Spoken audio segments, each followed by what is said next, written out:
안녕하세요. 저 7단 김덕광입니다.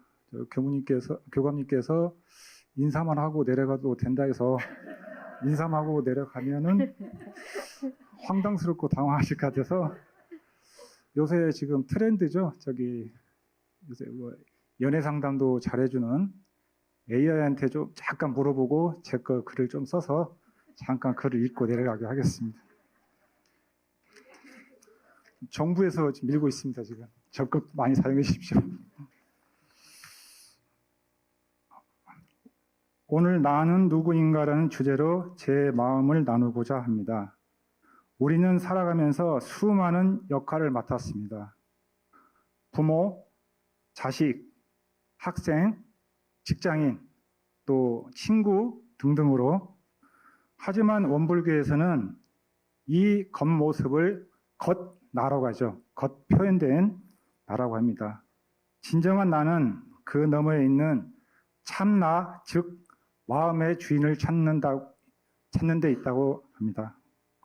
저는 원불교를 통해 이 질문을 자주 되새깁니다. 나는 누구인가? 이 질문은 단순한 철학적이 아니라 내 삶의 방향을 바로잡는 나침판이 되어줍니다. 사회생활을 하다 보면 감정에 휘둘릴 때도 있고 욕심에 흔들릴 때도 많이 있습니다. 하지만 그럴 때마다 저는 제 마음을 돌아보고 제 중심에 있는 참나를 찾으려고 노력합니다. 참나는 고요하고 평화롭습니다. 그것은 변하지 않는 나의 본래의 모습입니다. 수행을 통해 이 참나를 자주 만날 때 저는 더 온전한 나로 살아갈 수 있다고 생각이 듭니다. 나는 누구인가라는 질문은 결국 내가 어떻게 살아야 하는지에 대한 물음과 답이라고 생각합니다. 저는 오늘도 교당에 와서 제 마음을 리셋하고 이 한 주, 이 한 달을 잘 살아가려 합니다. 감사합니다.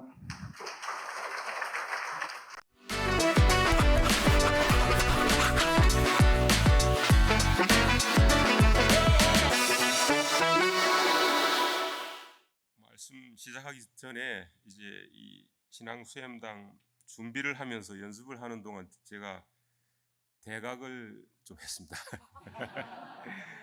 저는 서울에 산지 이제 40년이 넘었기 때문에 말씨도 표준말이 되지 않았을까 생각했는데 녹음을 해서 들어보니까 전혀 아니더라고요.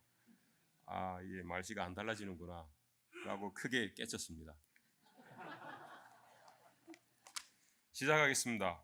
환갑이던 2018년 원기 103년 8월에 제가 강남 교당에 처음 왔습니다.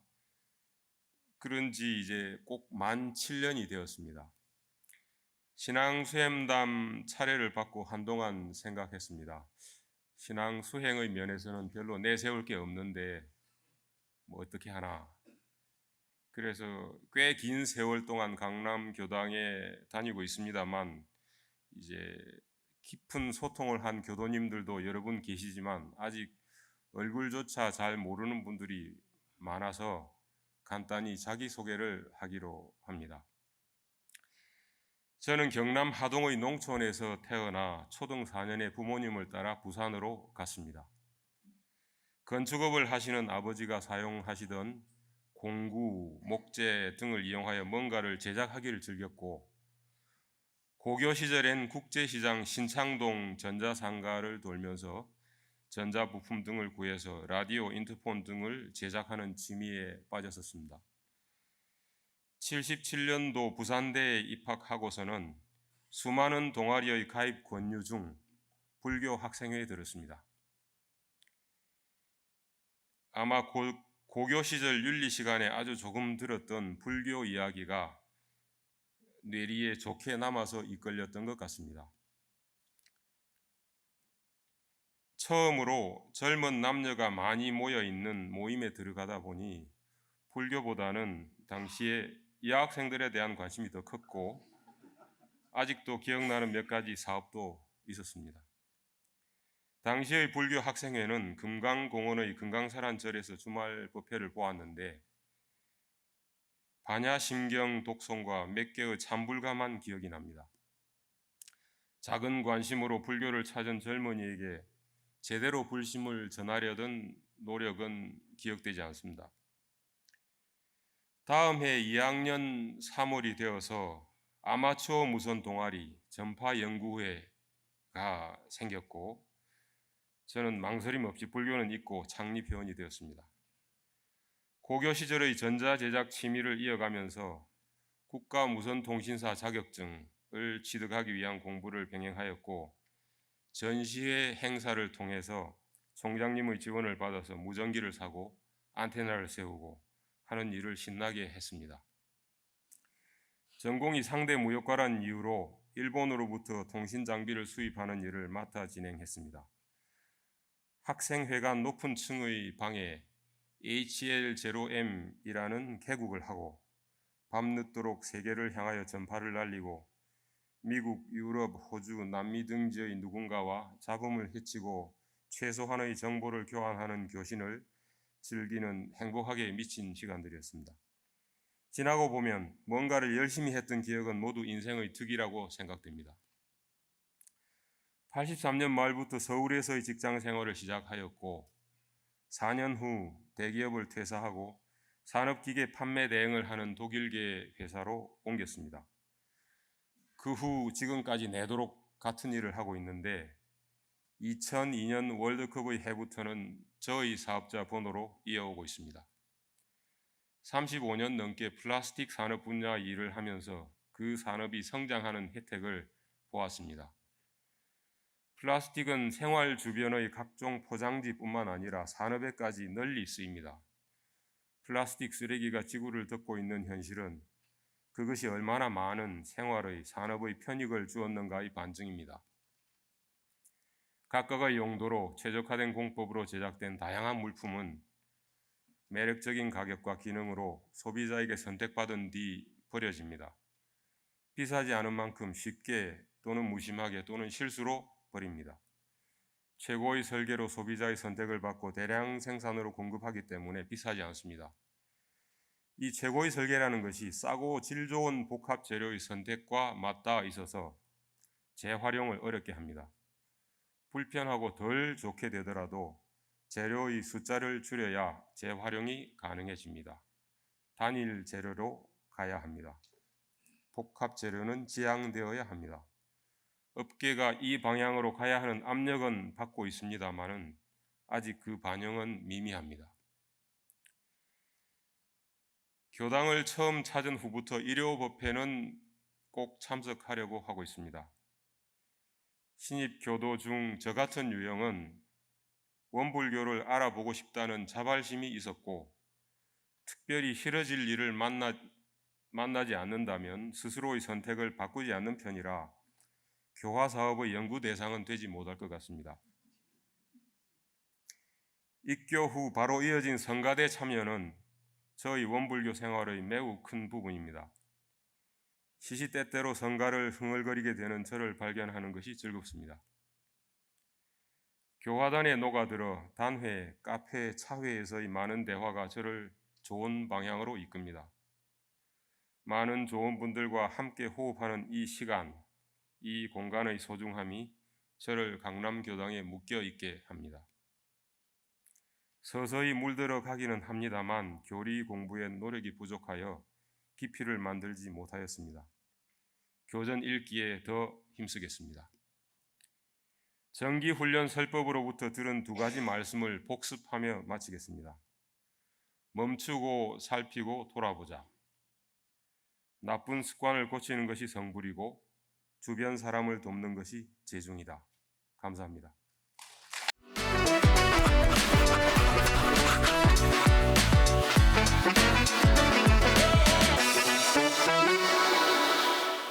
반갑습니다. 일단 한보원입니다. 우연한 기회를 통해 행복해지기 위한 5가지 마음 습관을 읽게 되었습니다. 마음 공부하는 저로서는 이 글귀가 마음 깊이 들어왔고 그중 나의 삶에 몇 가지가 해당이 될지 생각해 보는 계기가 되었습니다. 그 내용은 첫째, 감사 연습하기, 둘째, 있는 그대로 받아들이기, 셋째, 비교하지 않기, 넷째, 불필요한 일과 생각 줄이기, 그리고 다섯째, 지금 이 순간에 머무르기입니다. 우리 모두는 누구나 행복하게 살아가기를 원하고 있기에 이 말씀 중 저의 삶과 생활에 필요한 몇 가지를 접목시켜 보았습니다. 저는 매일 감사일기를 쓰고 있습니다.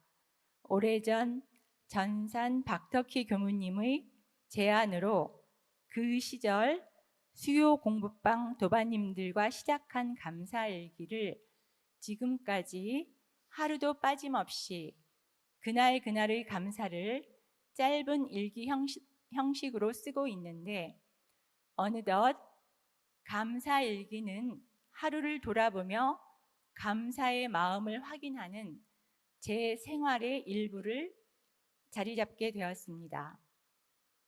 오랜 기간 감사 일기를 써오며 감사라는 것은 당연한 것에 감사할 때 행복이 온다는 것을 알게 되었습니다. 다음은 있는 그대로 받아들이기입니다. 이것이 말처럼 쉽지는 않지만 지금 벌어지고 있는 상황을 인정하지 않으면 내 마음이 불편해지고 저의 경우 나라고 하는 상이 있어서 내가 보고 싶고 내가 생각하는 대로 받아들이는 것이 큰 문제임을 알게 되었습니다. 그래서 이번 실천담으로는 있는 그대로 받아들이기와 지금 이 순간에 머무르기에 해당되는 말씀을 드리고자 합니다. 아들이 차를 구입해 선물을 사러 백화점에 갔는데 구입하려고 간 매장에 점원이 없어서 기다리던 중 조금 후 아들뻘 되는 청년이 왔습니다.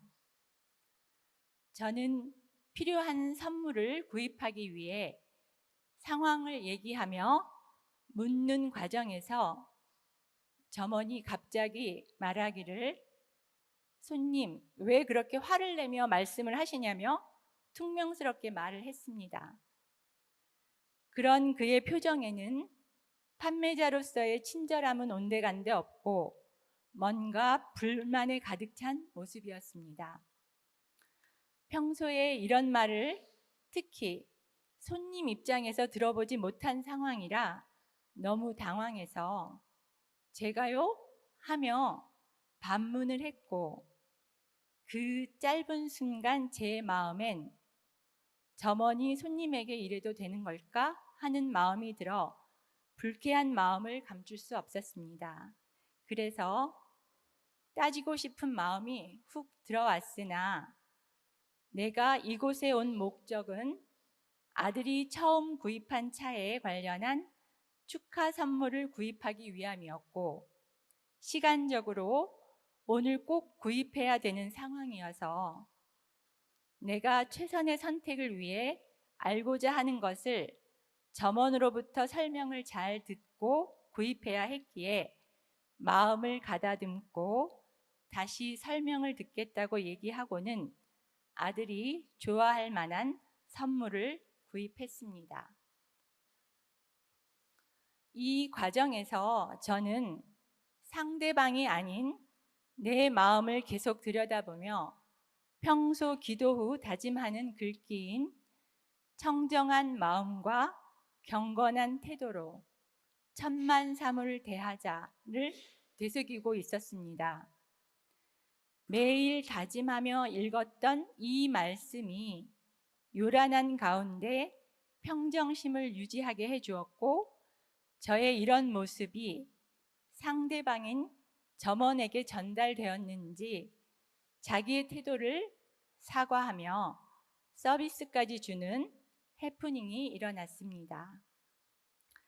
여기서 저는 나도 행복해야 하지만 상대방인 점원도 행복해야 함을 알고 있기에 조금이라도 마음 공부하여 아는 내가 제대로 취사해야 하는 것이 맞는 것임을 다시 한번 느끼게 되었습니다.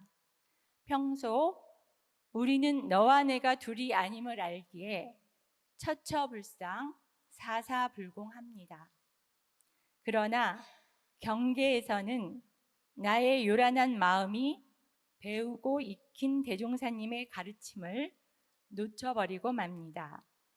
이번 기회를 통해 생멸심이 아닌 원래 그 자리에서 계속해서 꾸준히 공부해야 하는 것을 알아차리는 좋은 공부 기회가 되었다고 생각합니다. 물고기가 물에 살면서 물을 모르듯이 우리는 성품 그 자리에서 살아가나 그것을 모르고 사는구나를 챙겨보며 경계에서 멈추고 원래 자리인 성품으로 천만사물을 대한다면 어떠한 어려움에 처해도 평정심으로 살아가지 않을까란 교훈을 얻었습니다. 언제 어디서나 대종사님 법을 배우고 실천하는 내가 이 세상을 주인으로 살아가는 것임을 알게 된 기회였음에 감사드립니다. 경청해 주셔서 감사합니다.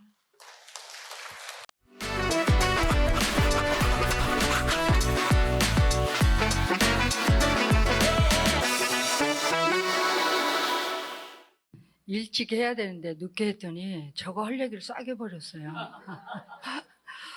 그래서 이 5군데를 간 거를 부족하나마 저는 좀 거식 총정리를 해야 되는 그런 거래.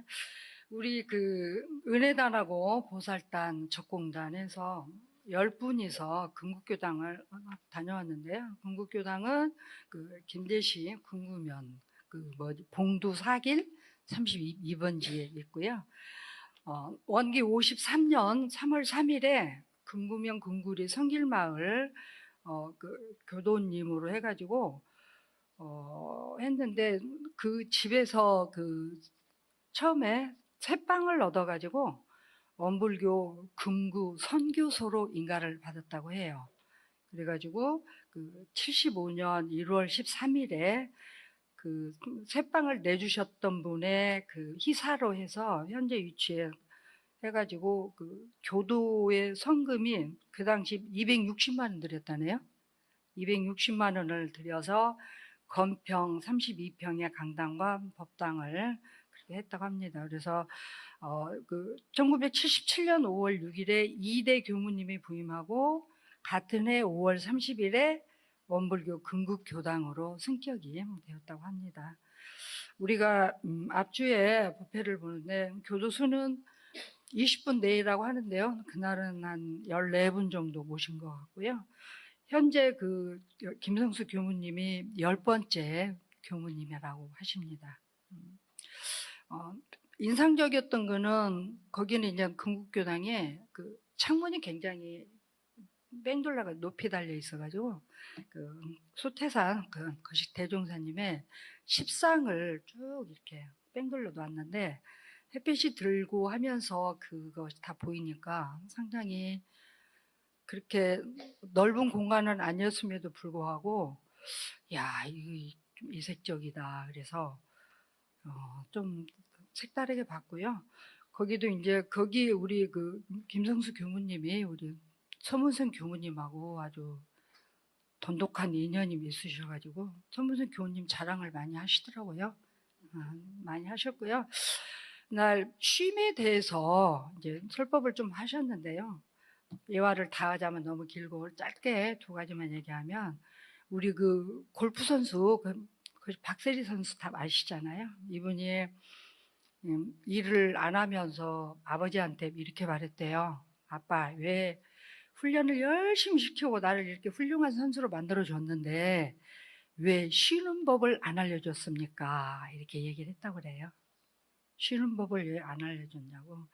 근데 이제 우리가 쉰다는 거가 어떤 식으로 쉬는 거가 각자 상황에 맞게 이런 거가 있겠지만 그런 거에 대해서 이렇게 말씀하시면서 어느 교도 한 분이 그 원불교 법납이 50년이 넘었는데요. 24년도에 법포를 받으셨대요. 너무 많이 쉬신 거예요, 이분이. 근데 이제 우리가 쉰다는 말이 이제 아까 그 박세리 선수가 한 얘기하고는 좀 다르겠지만 너무 오래 쉬어버리면 이런 문제가 있고 하니까 쉬어도 공부는 하면서 쉬어야 되지 않느냐, 요 말씀인 거예요. 그래서 법납이 50년이 넘었지만 24년도에 법포를 받으시면서 왜 그렇게 그랬냐 그랬더니 아이들 학교 가르치고 어쩌고 하느라고 죽어라고 일하고. 그러니까 이분은 그 교당 입장에서는 오랫동안 쉬셨는데 쉰 게 아니잖아요. 그래서 우리가 쉬면서도 공부를 하면서 쉬어야 되고 이런 부분들에 대한 그런 말씀이셨고요. 그날 이렇게 법회 끝나고 그 아기자기한 분위기에서 어르신들이 아마 그 안에 있는 분들 중에 우리 효적교단에 가끔 나오시는 교도님 한 분이 오셔서 그분이 제일 어리시고 그 다음에 제가 제일 어렸던 것 같아요, 보니까. 근데 이제 호박식혜 이런 거, 그 다음에 손수 거기서 어르신들이 뜯어다가 쑥개떡 이런 걸 해줬는데 쑥향이 너무 좋아가지고요. 정말 맛있게 먹고 왔어요. 그래서 식혜에다가 여러 가지 했는데, 그리고 나오려고 하는데 예쁜 조그마한 봉투 그 하나씩 다 쇼핑백이죠. 자그마한 이쁜 걸 그 다 담아가지고 그 맛있는 포도를 이렇게 한 줌씩 해가지고 일일이 정말 정성스럽게 이렇게 나누는 모습. 그래서 아까 우리 은혜단에 연화단에서 말씀하시는 것처럼 이런 우리가 환경이 열악하거나 교도소가 힘들어거나 그래서 효자교당에서 이렇게 했던 이런 그 서문선 교무님의 이런 아이디어가 정말 너무너무 우리한테 많은 울림을 주는 이런 계기가 되었던 것 같고요. 우리 적공단에서 아까 방금 이제 그 유문현 말씀하셨는데 우리 적공단은 매일매일 법어봉독을 지금 앞에서부터 쭉 해요. 각자 해서 3장에서 많게는 10장까지 봉독을 하고 하신 분이 알아서 하는 걸로 올려요. 거기다 쭉 아직까지. 그래서 저는 이제 맨 앞에부터 요이땡을 해가지고 현재는 이제 그 뭐죠 그 근실편까지 지금 왔거든요. 저는 앞에서부터 오고서 우리 그 저공단 교도님들이 성심성의껏 한 것만큼 거기다 올리면서 공부들을 많이 해준 거에 대해서 우리 그 단장님께 잘 이끌어 주신 거에 너무 감사드리고요. 이번에 이제 우리가 이렇게 단별로 이렇게 해가지고 하는데 일단은 그 봉고차를 제가 한 10년 만에 처음으로 운전을 한 것 같더라고요. 그래서 봉고차 하나에 10분을 다 해가지고 같이 다녀왔고 오고 가는 길에 한시도 웃음이 떨어질 날이 없이 웃으면서 정말 세계 단위 그냥 단 구분 없이 너무너무 재밌게 잘 다녀왔습니다. 그래서 그동안 그 법어봉독 한 거 중에 제가 한 5분 하려고 그랬는데 5분에 맞춰야 돼서 그 대종경 인도품 38장을 봉독하고 마치도록 하겠습니다. 사람이 무슨 일을 시작하여 한 가지도 그르침이 없을 때에는 그 일을 잘 해보려는 성의가 계속되다가도 또는 중간에 혹은 한두 번 실수를 하고 보면 그만 본래의 마음을 다 풀어버리고 되는 대로 하는 수가 허다하나니 이것이 마치 새 옷을 입은 사람이에요. 처음에는 그 옷을 조심하여 입다가도 때가 묻고 구김이 지면 그 주의를 놓아버리는 것과 같나니 모든 일을 이와 같이 한다면 무슨 성공이 있으리요. 오직 철저한 생각과 큰 경륜을 가진 사람은 무슨 일을 하다가 혹 어떠한 실수를 할지라도 그것을 전감 삼아 미래를 더욱 개척은 할지언정 거기에 뜻이 좌절되어 당초 대중을 놓아버리지는 아니하나니 이러한 사람에게는 작은 실수가 실수가 도리어 큰 성공의 바탕이 되나니라. 대종경 인도품 38장 말씀이었습니다.